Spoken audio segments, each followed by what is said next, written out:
Hello friends, Chris here, CaribbeanPot.com. Welcome to my kitchen. It's always a pleasure to have you guys here with me as I do my thing.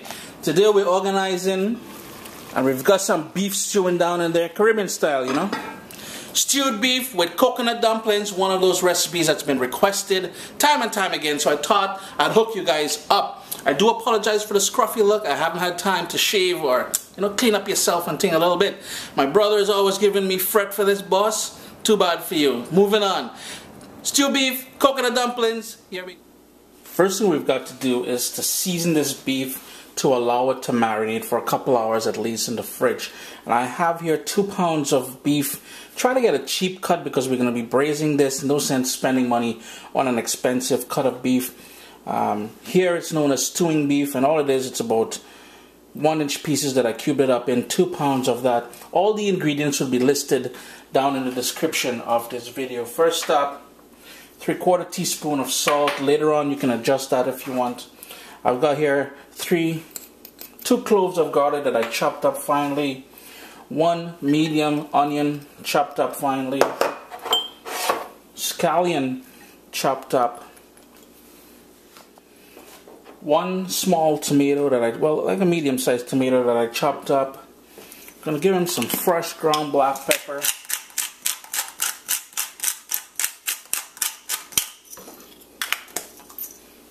I've got some freshly grated ginger that's gonna go in there as well. Caribbean green seasoning, tablespoon of that. I've got here half of a scotch bonnet pepper that I chopped up. No seeds, because seeds, that's where you're going to run into problems with raw heat. We're going to go in now with about a tablespoon or so of tomato ketchup. And finally, some Worcestershire sauce. Let's hit them a couple splats in there, maybe about a tablespoon or so of that. And all we're going to do now is mix that up really well, put it in the fridge to marinate for a couple hours. I've got my nice heavy pot on a high flame right now. To that, we're going to add about a tablespoon and a half of vegetable oil. The pot is already hot, and we're going to be doing the brown stew method, which is pretty much stewing with brown sugar, so we sort of caramelize the base of this dish. In goes about a tablespoon and a half of brown sugar, and what we want to do, and you've got to have the seasoned marinated beef close at hand, because here is where the most important part is. We're just going to move around that sugar in there, and you want to allow it to melt, and then it's going to start bubbling. It's going to go change in color. It's going to go a nice golden color. It's going to go frothy, and that's when we're going to add the seasoned beef to it. Here you'll see exactly what I was talking about earlier. Just keep moving it around because you want all of it to go that sort of a rich amber sort of color. See the color you see on the sides there? That's exactly where we want it to be. So within the next 10 seconds or so, the entire thing is nice and amber, and you're going to start adding in the seasoned beef to the pot at this point.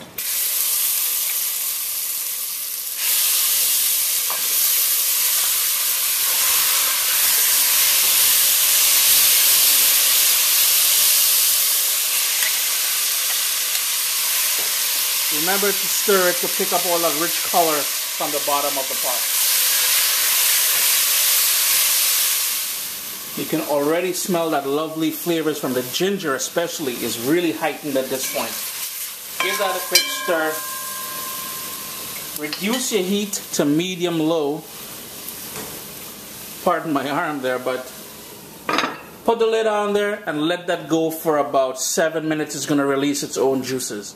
It's been going now for about 7 minutes.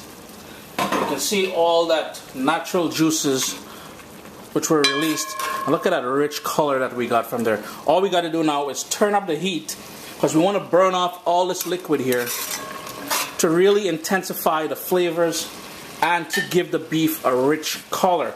So it's probably going to take another 3 to 4 minutes to burn off all that liquid, but do so, and the same bowl that you marinate the beef in, put 2.5 cups of water in there. We're going to have use for that in a second. Notice the bottom of the pot is nice and dry. We would typically say the meat fried down. So the meat already fried down here. So next up, I got here about 3 sprigs of fresh thyme. This one is totally optional. I've got 1 carrot that I chopped up into wheels. You can add some more carrots if you really want to stretch this dish. And the water. With my heat still on high, I want to bring this up to a boil. Sort of scrape the sides of the pot because you want to get all that lovely color, that base that we created there. Bring that up to a boil, and then we're going to reduce that and let that simmer. Should come up to a boil at this point. So there we go. It's boiling. So all I'm going to do now, reduce my heat to a gentle simmer, put the lid back on there, and let that go for 1 hour. As the beef cooks, it's time to prepare the dough for making the coconut dumplings. And in here I've got 1.5 cups of all-purpose flour. And to that I'm just going to add a pinch of salt. If you can get freshly grated coconut, that would be ideal. In my case, I'm just using some shredded coconut.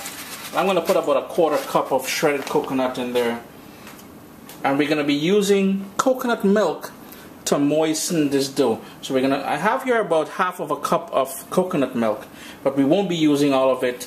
We just want to get a nice firm dough going. So I'm going to start off with about that much. And all I'm going to do is work it in there with my hands until we form a dough. I'm going to move this around. And it's as if you've ever made any sort of dough before, any sort of dumplings before. It is pretty straightforward. All I want to do is get a nice firm but smooth dough. I'm just going to add a little bit more of that coconut milk. And all you want to do is work it basically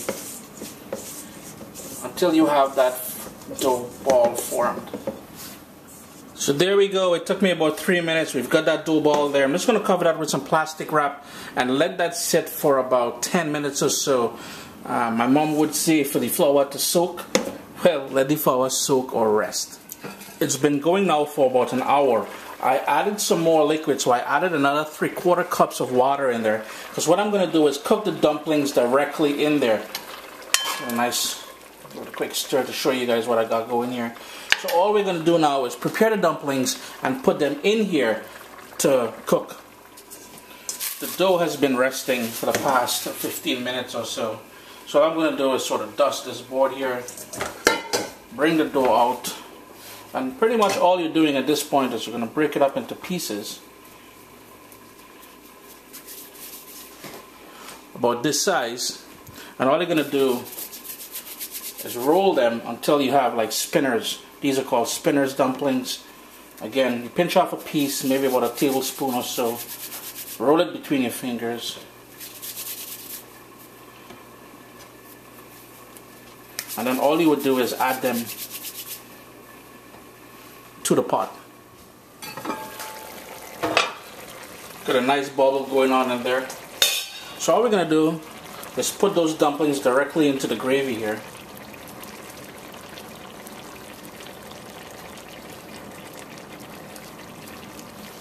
Give that a quick stir.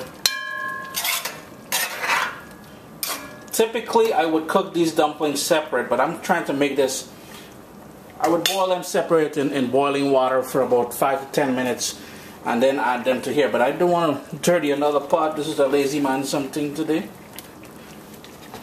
One pot dish, man.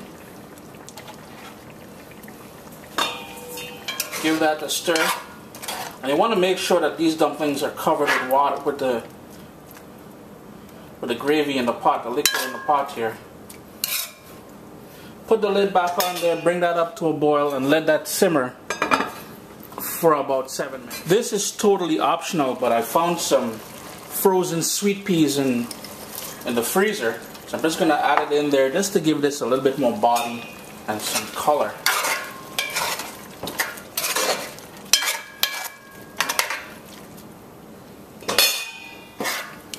There you go, guys. I'm just going to turn my stove off. Those dumplings are fully cooked. taste for salt at this point just before you turn off the stove in case you need to add any salt to your own liking. It's going to have a nice little thick gravy on the bottom there. Stew beef with coconut dumplings.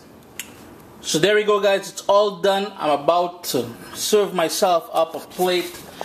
Chris at CaribbeanPot.com. I do hope you guys give this recipe a try. It is a one pot kind of something we did today. Full of flavor. We've got a little hint of pepper in there, that coconut dumpling. It's going to be wicked. It's always a pleasure to have you guys here in the kitchen with me. Do tell your friends about what we're doing here at CaribbeanPot.com, and check out CaribbeanPot.com for this and over 300 other Caribbean style recipes.